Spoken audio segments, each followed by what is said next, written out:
Comment matérialiser une idée d'un niveau mental à physique? Il faudra d'abord savoir dès qu'une pensée devient une obsession, et arriver sur le plan onirique, cela finit par se réaliser. Ainsi plusieurs personnes meurent sans matérialiser leur projet. Comment matérialiser une idée sur plan mental ou physique? Tous avons des pensées mais, tous ne les matérialisons pas. Alors comment avons-nous tous les mêmes opportunités mais on ne réussit pas tous de la même manière? Avant de parler des sorciers et sortilèges, il faut d'abord se connaître pour savoir comment on fonctionne. Comme je le dis toujours, le diable ne peut jamais nous attaquer sans nous. Le monde des esprits obéit à des règles précises. Si réellement l'enfer existe, nous serons surpris de voir des démons au ciel et des humains en enfer car la condition pour aller, il faudra briser les règles d'or car les esprits obéissent aux règles. Dans la Bible vous allez voir Dieu qui dit au diable, attaque Job sans toucher son esprit, et le diable obéit, d'où il est obéissant. Alors que ce même Dieu dit à Adam de ne pas manger la pomme mais Adam mangea. Qui de deux est désobéissant à Dieu? Ainsi même lorsque l'on nous maudit, il faut que nous croyions en cela pour que cette malédiction prenne effet sur nous.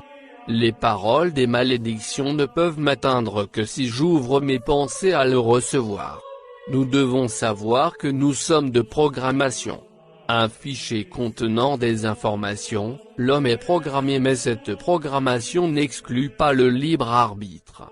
Ce libre arbitre nous permet de choisir le plan de bonheur programmé par Dieu ou de briser les règles et attirer le malheur. Pour être obéissant on n'a pas besoin d'être chrétien ou musulman, Dieu est la cellule mère habitant notre mental supérieur. Les lois morales nous interdisent de faire le mal. Quand nous faisons le mal, et que l'on nous réplique le bien, cela afflige un peu cette partie intérieure qui s'afflige en nous, ce professeur intérieur qui nous parle et nous cote par année, par jour et par heure, et notre conscience. Le destin est flexible par rapport à notre attitude. À chaque fois l'homme désobéit à sa conscience, il désobéit à Dieu. Et il fragilise sa destinée.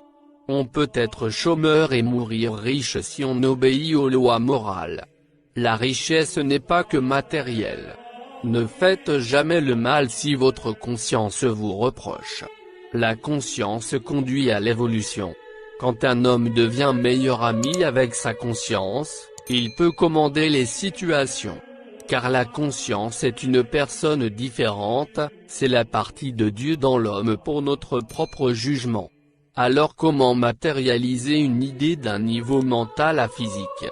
Il faut tout d'abord savoir qu'il existe un cerveau qui est la matrice universelle de la pensée. Dès que on conçoit une idée cela germe dans le monde mental, si cela n'est pas avorté cela peut se matérialiser. Pour ne pas que votre pensée soit rejetée par la matrice universelle, il faudra la répéter plusieurs fois par jour.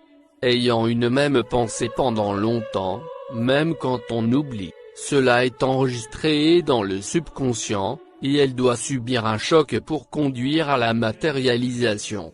Toute pensée créée par notre conscience pour se réaliser cela va d'abord être transmis dans notre subconscient grâce à la répétition de cette même pensée, et ce choc va durer 24 heures pour prendre matière. Après 24 heures, les 24 vieillards confirment cette pensée et cela se matérialise. Les 24 vieillards sont les seigneurs du karma et dharma. Ils logent dans le troisième monde des anges appelés Bina. On peut vous maudire, mais vous pouvez transformer cette malédiction en bénédiction, et tout cela grâce au monde mental. Que le tout nous donne une santé de fer, et une longue vie et que les ancêtres nous guident vers le chemin de la lumière.